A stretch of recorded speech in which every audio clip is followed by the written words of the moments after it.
Hello mga ka-channel, nga po ituturo ko po sa inyo kung paano po dumami ang followers nyo dito sa Facebook. Isa po itong paraan para dumami yung followers nyo. Kasi yung pangalawa po, pwede po kayo mag-upload ng mga magagandang reels nyo dyan. Tapos kusang may magpapalo na lang sa inyo. Pero kung hindi nyo naman kayang gawin yung ganon, ito ang pangalawang paraan para dumami ang inyong followers. Sumali po kayo sa mga Facebook group. Katulad po nito, ayan. 100% engagement risk backers. So ayan.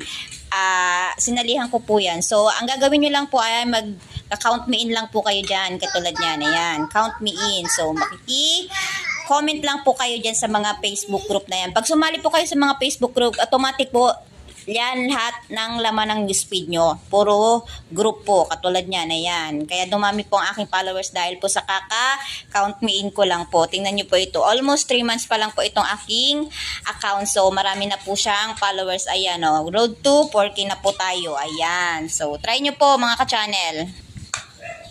Ayan, katulad po nito, yan, napalo back ko na po sila niyan. May dalawa pa akong ipapalo. Katulad po niyan, mag-notify na lang po yan sa notification nyo. And then, ipapalo back nyo din po sila. So, thank you so much. Sana po nakatulong.